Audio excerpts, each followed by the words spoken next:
Good afternoon, ladies and gentlemen. Thanks for being here in Cartagena, where the President is participating in the Summit of the Americas. As you know, he participated earlier today in a CEO summit with President Rousseff of Brazil and President Santos of Colombia. He's in plenary sessions this afternoon as part of the Summit of the Americas, and then this evening there's a dinner.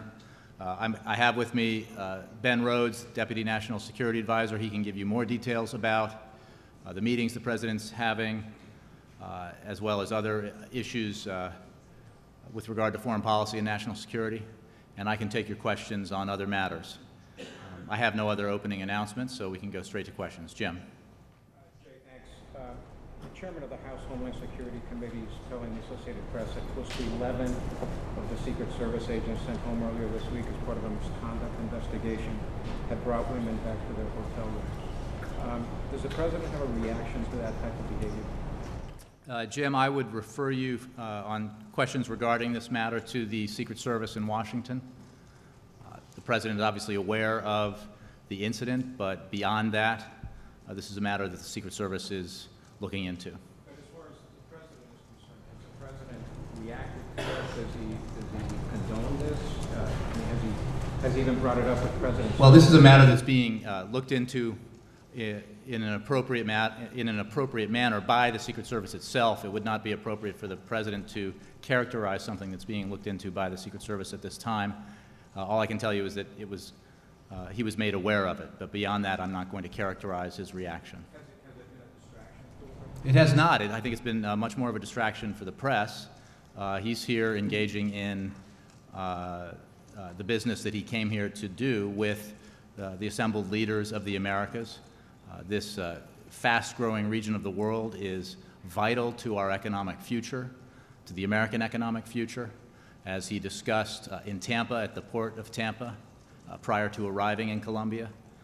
And as you heard him talk about already at the CEO Summit and in other venues, the remarkable progress that countries like Brazil and Colombia and other countries in the region have made in recent years is of great benefit to the United States, economically as well as geopolitically. So that's what he's been focused on. That's been the substance of the conversations and meetings that he's had here, and that will continue to be the case. Sure. Hugo Chavez, President Noriega, and President Ecuador are not here. What does that tell you about the direction that the America Summit is taking and the possibility for future summits if you start having that kind of diversion? Well, first of all, the vast majority of the leaders of the Americas are here at this summit to deal with a pressing set of issues, from economic integration to energy cooperation, assistance security. So you're talking about a very small number of countries that aren't attending. Cuba is not attending the Summit of the Americas because they are not in line with the democratic charter of the Americas. They have not taken the necessary steps to respect the rights of their own citizens. We have said time and again that we welcome the day at which a democratic Cuba could become a full participant in the Summit of the Americas and in the institutions of the Americas. Unfortunately, that day has not yet come. With regard to President Chavez, who obviously attended the last Summit of the Americas, he has been battling cancer, of course, as well. And it's my understanding that he is not going to be attending. But again, I think what you have here is leaders from across this hemisphere, north to south, east to west, from different political persuasions and backgrounds, coming together behind a common purpose. As the President and his counterparts pointed out at the CEO Summit today, you had a remarkable trio of leaders in terms of President Obama representing the United States, President Rousseff, someone who came out of a movement and sacrificed greatly for Brazil to become a democracy, sitting with President Santos, who's of course been such a part of the effort to bring security to Colombia so that they could have the kind of growth that we're seeing right here today. So we believe that this is a tremendous forum to have conversations about the future of the region. And again, we'd look forward to the day when a democratic Cuba can fully join the system of the Americas. Do either of you have any comment on China extending the trading ban for its currency?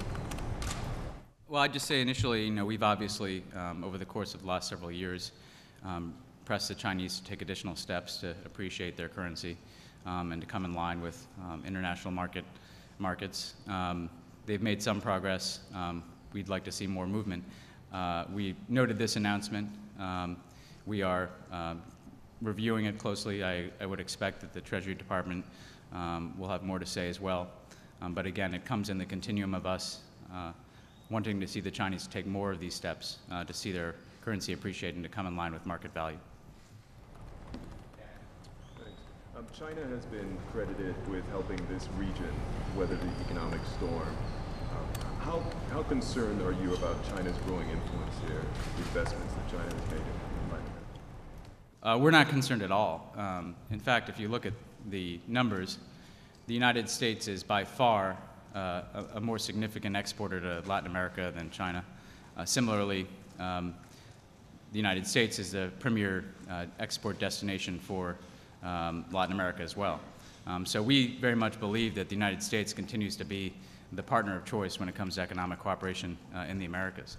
Insofar as the Chinese are investing in this region, and this region is growing its own markets and its own middle class, as the President said today, that's a positive signal for us, because that means that there are greater markets for our goods here within our own hemisphere. Similarly, when I think you look at the types of trade that the Chinese have engaged in here, it's very commodities driven, which is natural given the wealth of natural resources that you have here in Latin America. We have a much more broad-based trade relationship with the Americas that goes from, yes, agricultural sector and commodities, but also manufacturing, services, and a full and more mature range of trade relationships. So we're very confident in our leadership in terms of the economic development and integration of the region. Insofar as the Chinese have played a role in investing and trading with some of the countries here, we see that as a potential benefit. Again, if it can lead to growing economies here and a growing middle class. AJ, on the Secret Service scandal, when was the President informed about the investigation? The President was made aware of it, of the incident in question yesterday. The White House was informed Thursday evening. Yes. Can you give us an update on the P5+1 talks in Istanbul? How optimistic are you guys about the progress there? Sure, we've been obviously tracking this closely. The President's been getting regular updates on the talks. Obviously, there be discussions and there are press readouts underway in Istanbul, but we believe from what we understand to have taken place that the talks today in Istanbul have been a positive first step, that there was a constructive atmosphere, that the Iranians came to the table and engaged in a discussion about their nuclear program, which of course has been the focus of the P5+1 over the course of the last over a year, that there have not been these negotiations. There's also, my understanding, going to be a follow-on meeting in late May, which is an additional positive sign that there is room to negotiate and have additional discussions about how Iran can live up to its obligations. I think we also feel like in today's talks, the P5+1 was unified in sending a clear message to Iran that they need to demonstrate the peaceful intent of their program. They were also unified in reaffirming that the Non-Proliferation Treaty has got to be the foundation of the relationship between Iran and the international community with regard to its nuclear program. Currently, Iran has not been able to demonstrate that it's fully in compliance with the NPT, so it will be important for the Iranians to take steps to build the confidence of the international community. But again, a positive environment today in Istanbul, serious discussions about the nuclear issue, and a commitment to follow through with additional meetings at the technical level, and then an additional meeting at the end of May. We believe that all sends a very positive sign that the international community and the Iranians are serious about pursuing discussions about how they can come in line with their obligations. Is the White House happy about the steps that were taken today? I mean, is it a pretty optimistic outlook forecast? We believe that this was a positive step forward today, that again, that the right issues were on the agenda, that there was a discussion of the Iranian nuclear program, that there was a demonstration of a seriousness of purpose by the Iranians and the international community.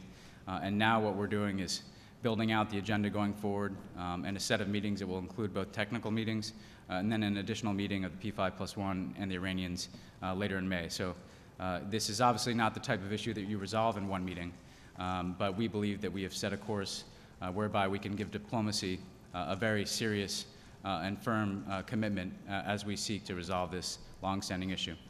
Secret Service agents, is there anything in particular you can tell us about how many agents were pulled back to Washington and how this has sort of impacted this president's security detail? I appreciate the question. I will, however, refer you to the Secret Service for all the details with regards to this incident. Kristen. Let me get to Kristen and then Mark. Jay, thanks. Can you tell us who briefed the president on Friday? Just members of the staff that were with him, just updated him on a variety of things, including this incident. Was the director of the Secret Service there? And did he know any of the Secret Service personnel involved in the Again, I'm not going to have many answers for you on this matter. This is a matter for the Secret Service to look into. That is what they are doing. There have been a lot of conflicting reports that have been coming out, so we're just trying to clarify to some extent, particularly in terms of the word personnel. Can you clarify what that means? Who were these Secret Service personnel? And I would refer you for details about the incident and the personnel involved to the Secret Service because they are best suited to provide clarifications. Jay, I've spoken to a number of people who have a lot of knowledge about the history of the Secret Service, and they call this unprecedented. Do you have a reaction to that? I don't. I don't have any characterization of this beyond my referral to the Secret Service for more information. And Dan, for you, there's obviously been a lot of discussion about the possibility of legalizing drugs as a way of dealing with the drug war here in Latin America. What have the discussions been on that front so far? What has the president's message been, and how much has that been a part of the discussion? Well, it's certainly part of the discussion. A key agenda item here at the Summit of the Americas is citizen security. And the biggest threat to the security of the people of the Americas in recent years, particularly in Central America and parts of South America, has been narco-trafficking, violent drug gangs. I think that when it comes to legalization, there is a diversity of views in the Americas that runs the gamut from people who favor legalization to people who oppose it, to, as President Santos said, looking at steps in between those two poles of position. The President's view is that he welcomes a discussion and a debate about what the best way forward is in terms of dealing with narco-trafficking. He certainly welcomes the fact that a discussion about legalization and our laws is going to be a part of that here in the Americas.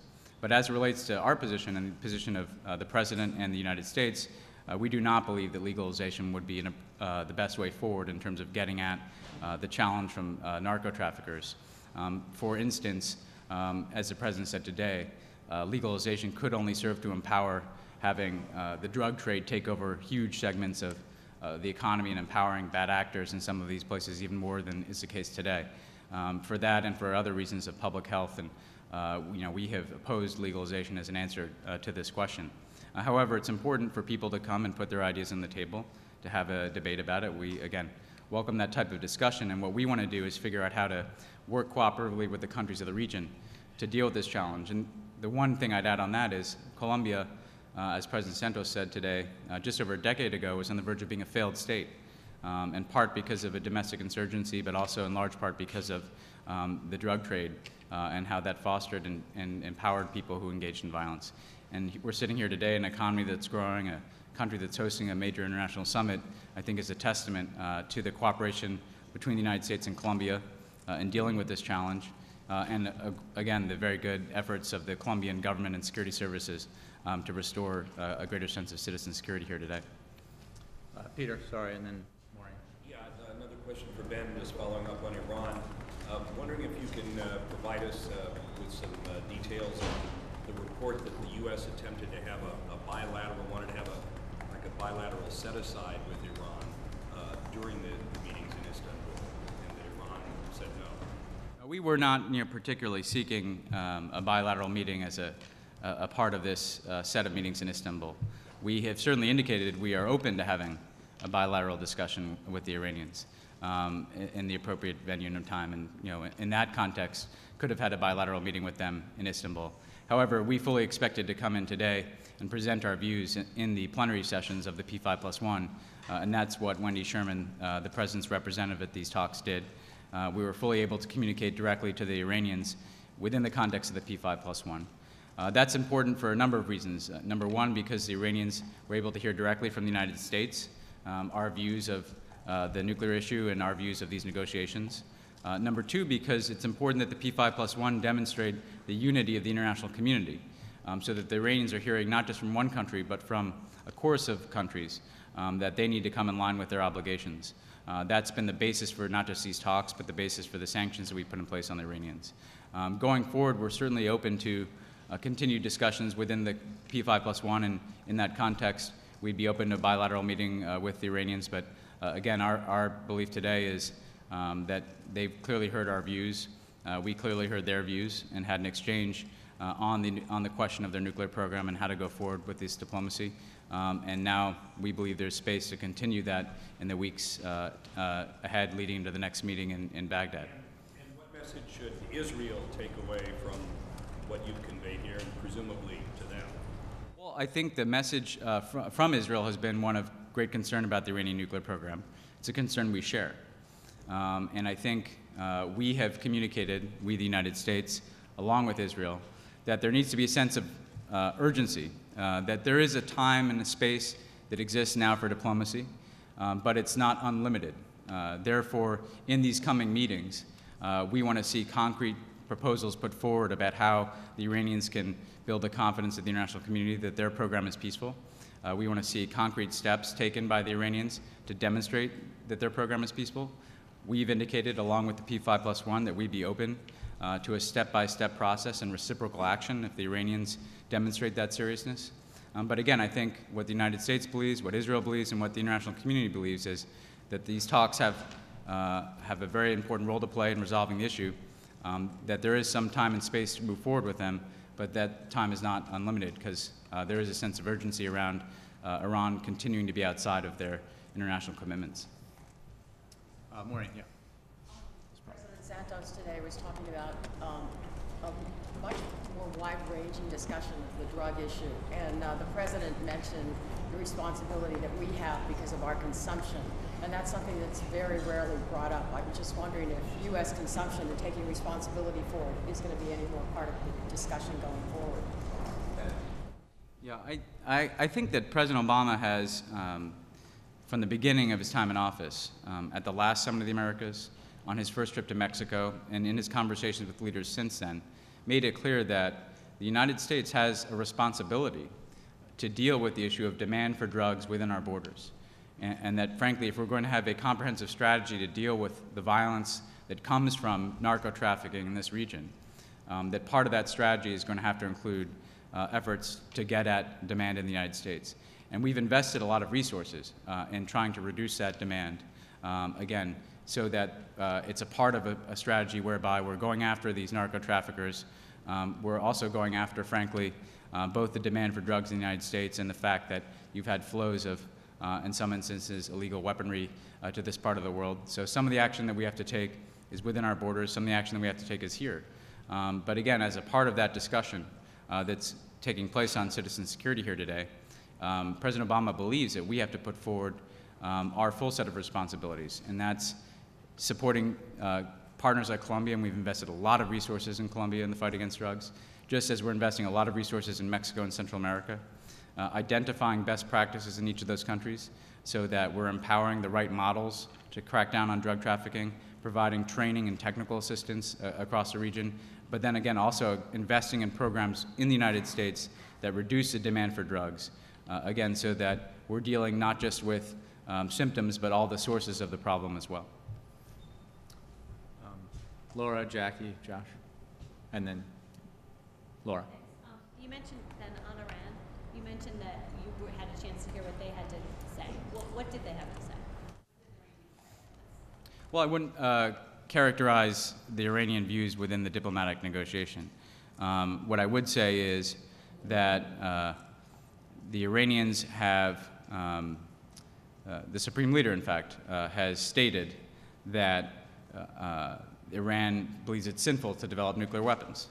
Our view is if that's the case, then they should be able to take concrete steps that demonstrate that their program is peaceful. If that is indeed their policy, then they need to prove that that's their policy. Because thus far they have not provided the type of access and the type of assurances that bring them in line with existing obligations that they have to the international community. The Iranians are clearly concerned about the sanctions that are coming into place. Those sanctions are set to dramatically increase as they ramp up through the spring, particularly as you have an EU oil embargo that is set to take hold in July. However, our message to the Iranians is, in order to, frankly, that those sanctions are going to move forward if they are not in line with their international obligations. So that, again, therefore, the onus is on the Iranians in the context of all this pressure to take steps to build the confidence of the international community. So again, we understand, out of this meeting that the Iranians, have an expressed view in terms of their intent to develop nuclear weapons, which they say they're not doing. We understand that they're very concerned about sanctions because, frankly, these are the toughest sanctions that we've ever seen imposed on the Iranians.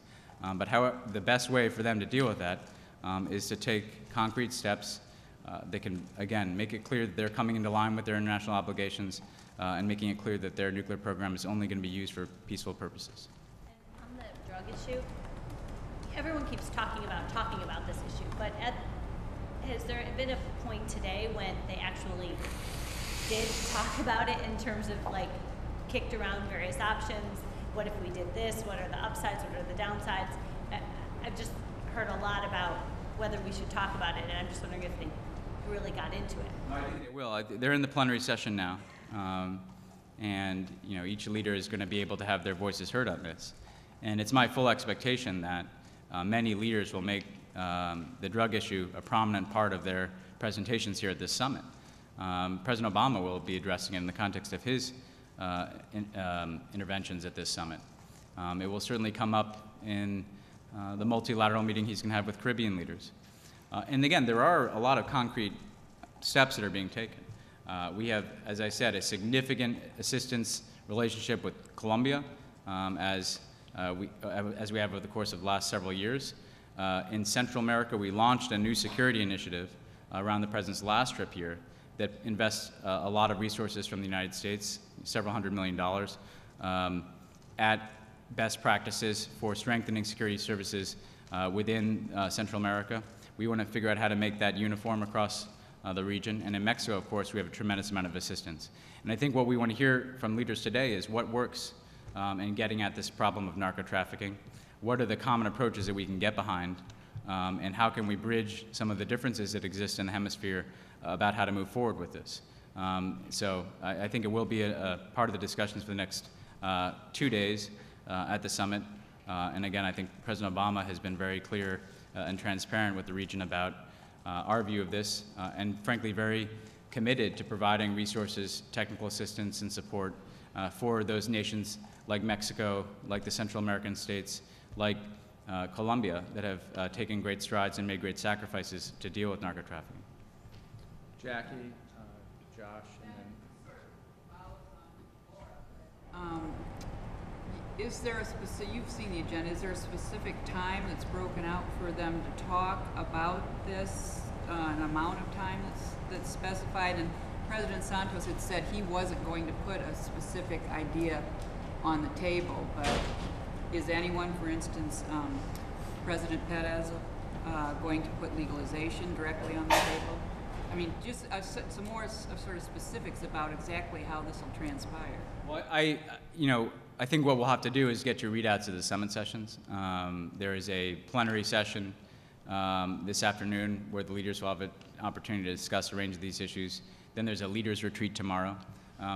I'm certain that leaders will put ideas on the table. As you've seen, it's the Americas. Nobody's shy about making their voice heard.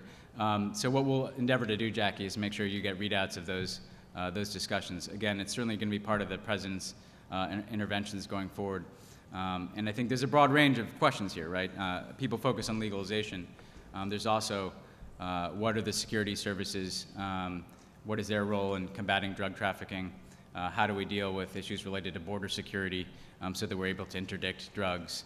How do we deal with demand in our countries?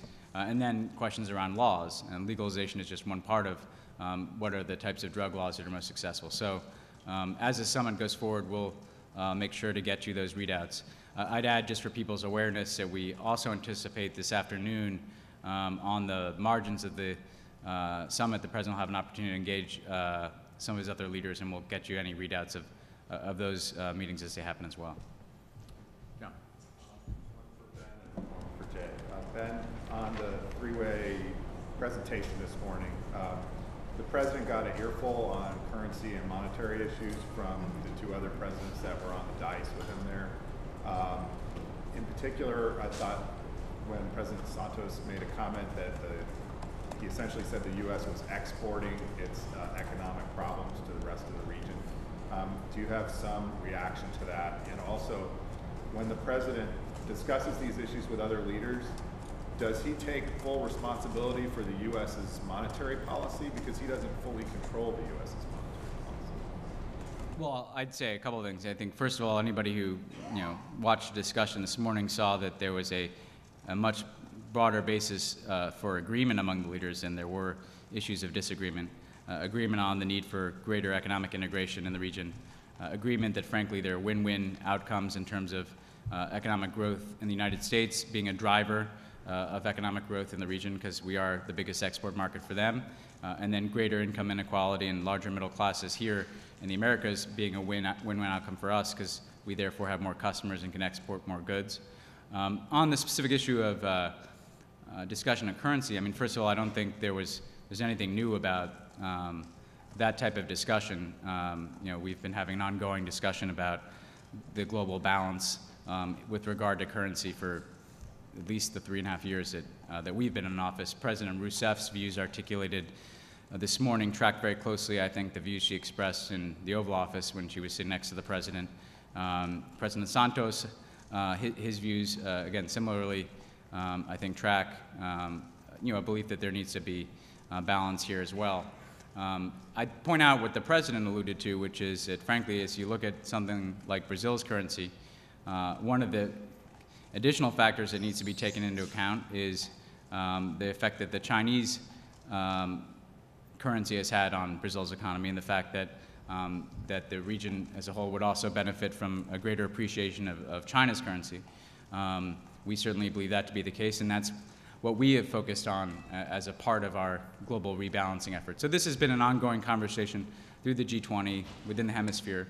But again, I think what the President made clear this morning was, if we're pursuing pro-growth policies in the United States, that's going to be the best thing for the region.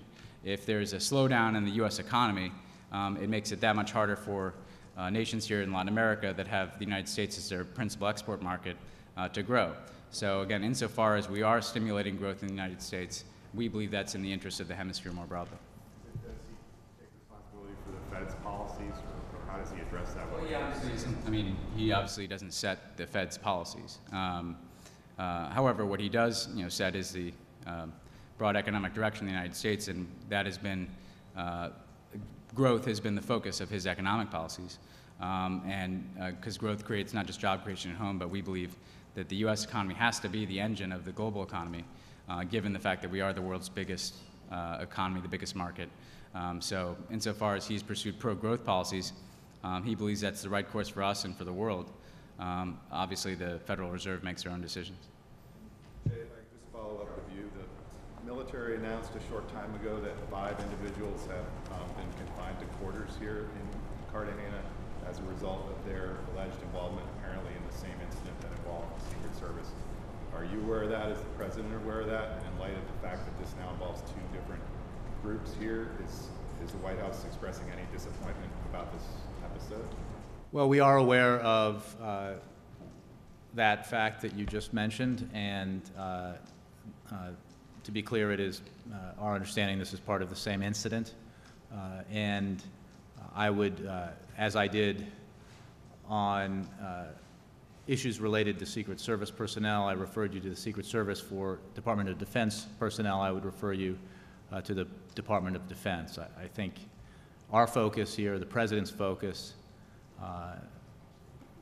continues to be on the meetings he's having, the tremendous potential that the integration of the economies in the Americas has for expanding American exports, building American businesses, and helping create American jobs.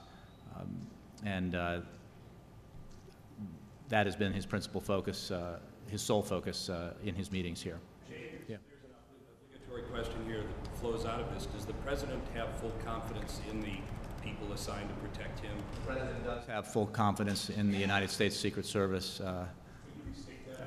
The President does have confidence in the Secret Service, and I think the service has said, and I would point you to those reports, that this incident had no impact on the President's security. Yes, ma'am.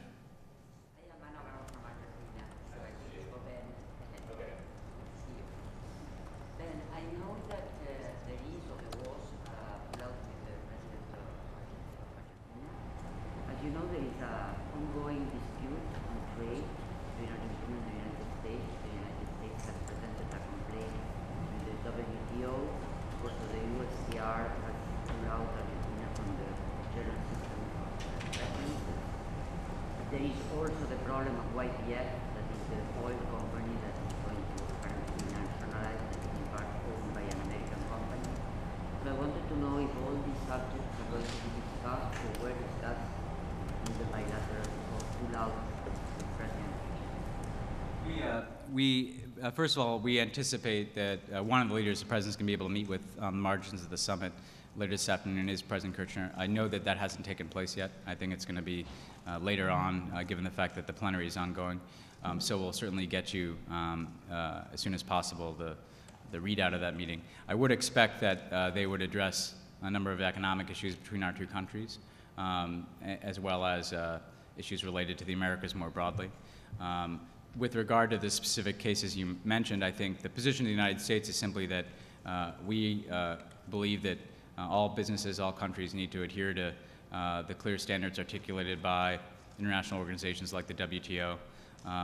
We bring cases forward where we believe people are not abiding by those rules, but we believe that, number one, we can resolve those through the organizations that exist, and number two, that the relationship between the United States and Argentina is broad and able to prosper even as we have our occasional differences. The President is committed to a constructive relationship with Argentina, with President Kirchner. So even as we have our occasional differences, we don't want that to complicate our broader cooperation on economic issues, energy issues, security issues. So we will work through those issues going forward, and we'll get you the readout as soon as the meeting between the two presidents takes place on the margins of the summit. It's a continuation of the dialogue they started in Cannes in November, G20. Remember they had a meeting with this? A continuation of that dialogue? Very much so. I think the President felt it was important to meet with President Kirchner in Cannes shortly after her re-election. Congratulated her on that important and historic re-election, and wanted to set a positive tone for the relations between our two countries going forward. They addressed a lot of these issues. In addition to the ones I mentioned, I know there's particular interest among President Kirchner for continued cooperation on science and technologies, issues related to space. So I think there's a set of issues they discussed in Cannes on the economic and science and security side that they'll have an opportunity to continue talking about here today. About the oil companies being nationalized? Again, I think what we, insofar as we have any concerns, it's something we'd express both bilaterally, so we'll let you know if it comes up in the meeting, and then if there are broader concerns that we have about whether or not it complicates the rules of the road on these issues, we take them up in the relevant international organizations. Okay, and then Dan in the back. This is for you, Jay. So the Telegraph is reporting that the son of the high-profile Chinese couple who's been suspected of murdering a British businessman was taken into custody last night, that he's seeking asylum in the U.S. He lives in Cambridge. Apparently he's a student at Harvard Graduate School. And I just wonder if there's any truth to that, if you know anything about that. I don't have anything on that for you, and I'll have to take the question. It sounds like it could be something for the State Department, but I'll take the question, Kate. Thanks. Can you just update us on U.S. thinking about North Korea at this point? Are we headed into a situation where he's further consolidating his rule in the country? We're possibly facing more missile launches or perhaps a nuclear test. And also, what contacts we have had with China, Russia, and others who are also involved. Since I have Ben here, I'm going to let Ben take that. I think, first of all, as I said yesterday, this was a failed missile launch that comes in the context of the North Koreans being under tremendous pressure from our sanctions, including sanctions on their missile program. The fact that they engaged in this launch makes it clear that we cannot, at this point, have trust and faith in any commitments that they've made. Therefore, it's impossible for us to see how we might move forward, for instance, with any food assistance as part of the agreement that was being discussed with the North Koreans in February. In terms of next steps, we are in touch at the Security Council with the other members of the Security Council, including the Russians and the Chinese. What we believe needs to happen is a swift and clear condemnation of North Korea's actions so that they understand that pursuing provocative acts like this, even ones that end in failure, only lead to the deepening of North Korea's isolation, so that there are two choices before them. You can follow the path of provocative action and face isolation and growing consequences, or you can move in a different direction and have a different type of relationship with the international community. If they continue to move forward with any additional provocative actions, which has been their pattern in the past, whether it was in 2006 when they tested a nuclear device, 2009 when they engaged in one of these launches, and then a nuclear test. If they continue down that road of provocative actions, we believe there needs to be a growing set of consequences imposed on them by the international community.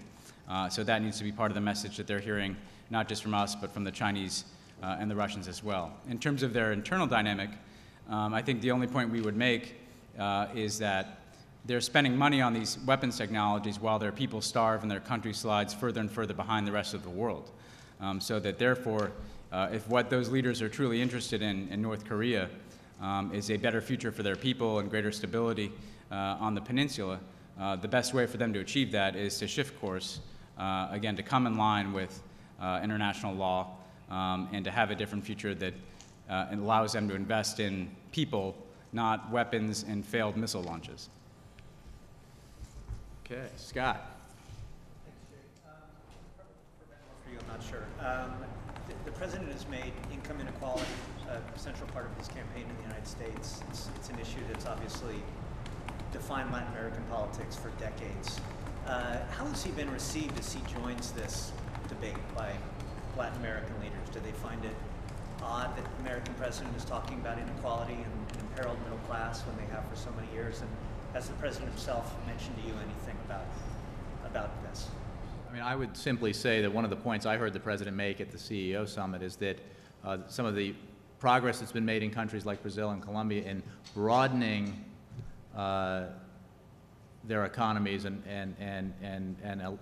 having greater portions of their populations participate in economic progress is both a great thing for those countries and very positive development for the United States. So, but beyond that, Ben might have something to add.